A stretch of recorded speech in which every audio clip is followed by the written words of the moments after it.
అందరికీ నమస్తే. రైతు భరోసా స్కీమ్ జనవరి 26 నాడు ప్రకటించారు. ఆ రోజు నుంచి ఇస్తామని.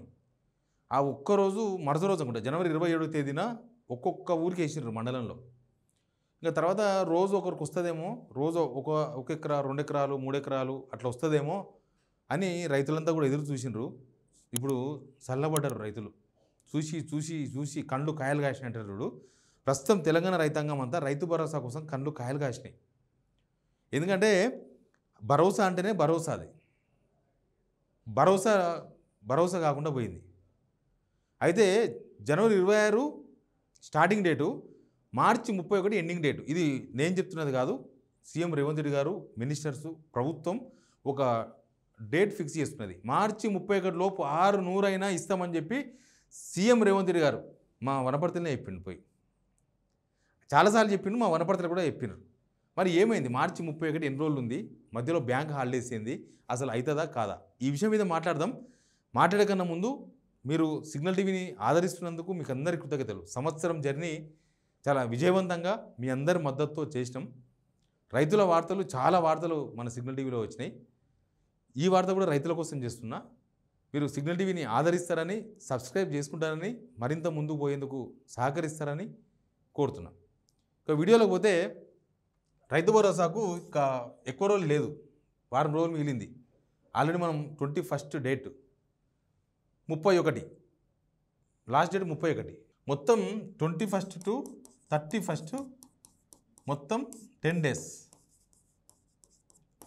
ఈ 10 డేస్లో 22 4th Saturday, 22 4th Saturday, 23 Sunday, తర్వాత 30 సండే, 31 బహుశా రంజాన్.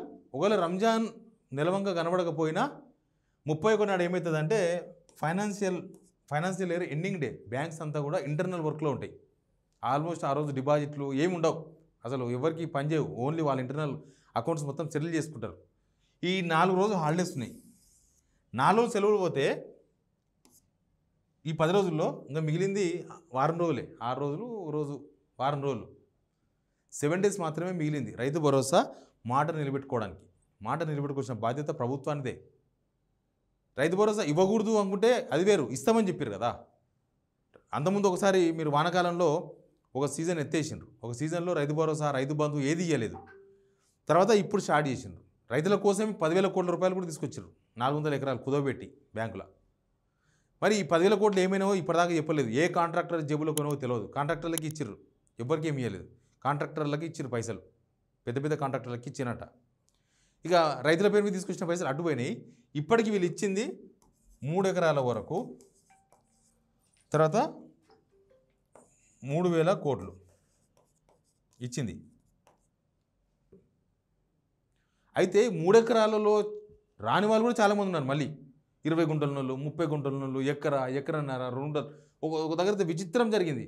ఒకటే సర్వే నెంబర్లో 2 ఎకరాల పొలం ఉంటే 1 ఎకరాకు వస్తుంది, 1 ఎకరా వస్తలేదు. ఒకటే సర్వే నెంబర్. పోనీ ఆ సర్వే నెంబర్లో ఏమైనా కిరికీరు ఉందేమో, ఆ సర్వే నెంబర్లో కిరికీరు ఉంది కాబట్టి రాలేదేమో, బ్లాక్ చేసిరేమో అనుకుంటే మరి ఈ ఎకరా కూడా రాకూడదు, కానీ ఎకరాకు వస్తుంది. ఈ పక్కన ఎకరాకి రాదు. ఒకటే రైతు. భార్య భర్తల పేరు మీద ఉంటే భార్యకు వస్తుంది, భర్తకు రాదు. భర్తకు వస్తుంది, భార్యకు రాదు. పోనీ పొలం వేసిన వాళ్ళకే ఇచ్చిరేమో, పొలం వేయని వాళ్ళకి రాలేదేమో అంటే పొలం వేయని వాళ్ళకే వచ్చింది, పొలం వేసిన వాళ్ళకి రాలేదు. ఈ లెక్కలేందో, ఈ కథ ఏందో తెలియదు. 8,500 సర్వే నెంబర్ బ్లాక్ లిస్ట్లో ఉన్నాయని చెప్తున్నారు. అసలు బ్లాక్ లిస్ట్లో ఎందుకు పెట్టినారో కూడా ప్రభుత్వం దగ్గర సమాధానం లేదు. ఓలా బ్లాక్ లిస్ట్లో పెడితే ఏదైనా రీజన్ వల్ల అవి ఎప్పుడు ఓపెన్ చేస్తారో, దానికి ఏమైనా సర్వే చేస్తారా లేకపోతే ఇంకేమైనా చేస్తారో అది కూడా ప్రభుత్వంలో క్లారిటీ లేదు. రైతులు అగ్రికల్చర్ ఆఫీసర్ల చుట్టూ తిరిగిరు, సమాధానం లేదు.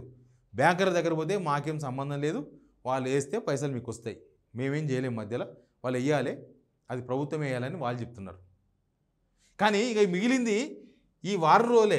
ఈ వారం రోజుల్లో రైతు భరోసా వస్తుందా రాదా? మీరు పెట్టిన డెడ్లైనే, మార్చి 31 పెట్టిన డెడ్లైన్ మీరు. ప్లస్ మీరు ఇప్పుడు కొత్త బడ్జెట్ కూడా పెడుతున్నారు. ఈ కొత్త బడ్జెట్ ఇప్పుడు రావు. కొత్త బడ్జెట్ అంతా నెక్స్ట్ మార్చి తర్వాత స్టార్ట్ అవుతుంది. సేమ్ మార్చి 31 తర్వాత కొత్త బడ్జెట్ అమలులోకి వస్తుంది. ఇవన్నీ పాత బడ్జెట్ లెక్కలే. మీరు పాత బడ్జెట్లో కూడా రైతు భరోసా డబ్బులు కేటాయింపులు జరిగినాయి. ఆ డబ్బులు వేయాలి కదా. కేటాయింపులు చేసి ఉత్తర పేపర్ మీద రాస్తే అది ఫేక్ బడ్జెట్ అవుతుంది. మీరు అంటారు కదా ఇది నిజానికి దగ్గరగా, వాస్తవానికి దగ్గరగా ఉన్న బడ్జెట్ అని. అప్పుడు వాస్తవానికి దగ్గరగా ఉన్న బడ్జెట్ కాకుండా పోతుంది. లాస్ట్ బడ్జెట్లో పెట్టిన ఇందిరమ్మ ఇల్లు ఏమి ఇవ్వలేదు కదా, ఇప్పటికి ఎవరికి ఒక్క రూపాయి కూడా ఇవ్వలేదు, ఉత్తగా పెట్టిండ్రు. రేషన్ కార్డులు ఎవరికి ఏమి ఇవ్వలేదు, రేషన్ కార్డులకు సన్నబియ్యం కూడా ఇవ్వలేదు. కానీ ఇప్పుడు వీళ్ళ పరిస్థితి ఏంది? పోనీ ప్రభుత్వం దగ్గర డబ్బులు లేవు అనుకుందాం, ప్రభుత్వం దగ్గర డబ్బులు లేవు కాబట్టి ఇస్తలేరు అనుకుందాం. కానీ ఉట్టుట్టి దానికి మస్తు ఖర్చు పెడుతున్నారు కదా, ఉట్టుట్టి దానికి అందాల పొడిలకు 250 కోట్లు, ఢిల్లీకి 40 సార్లు పోయింది ఇప్పటికీ. ఎన్ని పైసలు? మినిస్టర్లు కార్ల వెనుక కారు, కారు వెనుక కారు, కారు వెనుక కారు, ఎన్ని కార్లు, ఇంత కాన్వాయ్, ఇంత డీజిల్, ఎంతమంది మనుషులు. అది ఖర్చులు తగ్గించుకునే అవకాశం ఉంది కానీ తగ్గించుకోరు వాళ్ళు మాత్రం. అంతే, 1వ తారీఖు నాడు టెన్షన్గా జీతాలు తీసుకుంటున్నది ప్రభుత్వ ఉద్యోగులు కాదు, ఎమ్మెల్యేలు, మినిస్టర్లు, ముఖ్యమంత్రి అందరూ. బీఆర్ఎస్ ఎమ్మెల్యేలు ఉంటారు దానిలో, బీజేపీ ఎమ్మెల్యేలు ఉంటారు. వాళ్ళకు మాత్రం టెన్షన్గా 1వ తారీఖు నాడు జీతాలు వస్తున్నాయి. వాళ్ళేమో ఆపుతలేరు. అవును డబ్బులు ఏమన్నా ఆపినారు, జీతాలు ఏమన్నా డబ్బులు ఏమన్నా నెల మాకు వద్దు అని చెప్పిర్రు ఏమన్నా? ఏం లేదు, వాళ్ళ జీతాలు వాళ్ళు మంచిగా కమ్మగా తీసుకుంటున్నారు, కమ్మగా తింటున్నారు. రైతులకు మరి చాలా దగ్గర పంటలు ఎండిపోయినాయి. కనీసం ఈ రైతు భరోసా నుండి వస్తే అప్పనే తీర్చుకుంటారు. అప్పు మీరు ఆ ఎండిపోయిన పంటకు ఎకరాకి ఎన్ని పైసలు ఇస్తారో తెలియదు, ఇప్పటిదాకా ఏం ప్రకటించలేదు. మీ దగ్గర లెక్క ఉందో లేదో తెలియదు. ఏదో 1,00,000 ఎకరాలు ఎండిపోయిందని ప్రాథమిక రిపోర్ట్ అయితే ఇచ్చింది అగ్రికల్చర్ డిపార్ట్మెంట్. మరి అంతే ఉందా, ఎక్కువ ఉందా? రేపు ఇంకా చాలా ఉంటాయి. ఈ వారాబందీల పంటలు ఉన్నాయి కదా, లాస్ట్ చివరి ఆయకటికి ఏం వస్తలేవు నీళ్ళు. కాబట్టి రైతులకు కనీసం ఆ అప్పులను తీర్చుకుంటారు. ఎందుకంటే వాళ్ళు పంటలు వేసింది అప్పులు తెచ్చుకొనే. రైతు దగ్గర స్టోర్ ఉండవు పైసలు. ఎవరో కొంతమంది సంపన్నులు ఉంటారేమో కానీ ఆల్మోస్ట్ మన దగ్గర ఉన్న అంత చిన్న కమతాలు, చిన్న రైతులు, మన దగ్గర ఉన్న రైతులు 90% రైతులు 5 ఎకరాల లోపు ఉన్న రైతులే. ఆ రైతులందరూ కూడా ఖచ్చితంగా ఏనో దగ్గర అప్పు తేవాల్సిందే. అప్పు తీర్చాలంటే వాళ్ళు పంట పండాలి, పంట వాళ్ళ చేతికి ఇవ్వాలి, లేదా పంట అమ్ముకొని పైసలు వాళ్ళకి ఇవ్వాలి. పంటనే పండపోతే ఇక అట్లా ఇచ్చిన తర్వాత 3 రూపాయల మిత్తి, అది 3 రూపాయల మిత్తి. ఈ గవర్నమెంట్ వచ్చిన తర్వాతనే మళ్ళీ 3 రూపాయల మిత్తికి రైతులు అప్పు తీసుకునే పరిస్థితి వచ్చింది. అప్పులు తీసుకుంటున్నారు చాలా దగ్గర. అంతకుముందు అసలు రైతులు రైతు భరోసా రంగా కొద్దిగా పొలం పంట అమ్మిన పైసలు కొన్ని కలిసి పని చేసుకుంటుండ్రి. ఇప్పుడు పోయింది, భరోసా ఇవ్వకుండా పోయింది. దాంతోన వాళ్ళంతా అప్పులు చేయాల్సి వచ్చింది. ఆ అప్పులు అట్టే వదిలేస్తే 3 రూపాయల మిత్తి ఎవరు ఉత్తగా ఇయ్యరు. రైతు కదా, అన్నం పెట్టే రైతు కదా అని చెప్పి ఉత్తగా చేయబదులు పైసలు ఇయ్యరు రైతుకు. అన్ని ఇంట్రెస్ట్లే, అంత ఇంట్రెస్ట్లే. ఊళ్ళో ఉండే సేట్లో, ఊళ్ళో ఉండే పెద్దలో, సంపన్నులో, డబ్బులున్నలో, వాళ్ళో వీళ్ళో ఖచ్చితంగా అదే చేస్తారు. ఆల్రెడీ బ్యాంకులో చంపుతున్నారు.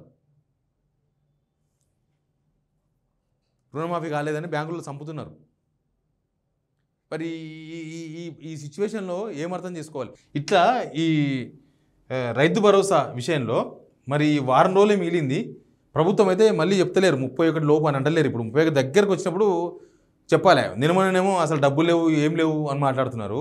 మరి లేకపోతే మీరు ఇచ్చిన మాట అయితే మీరు నిలబెట్టుకోవాలి కదా. ఇప్పుడు రుణమాఫీ విషయంలో నిలబెట్టుకోలే, రైతు భరోసా విషయంలో కూడా నిలబెట్టుకోకపోతే రైతులు మరింత అసంతృప్తికి, మరింత ఆగ్రహానికి లోనే అవకాశం ఉంటుంది.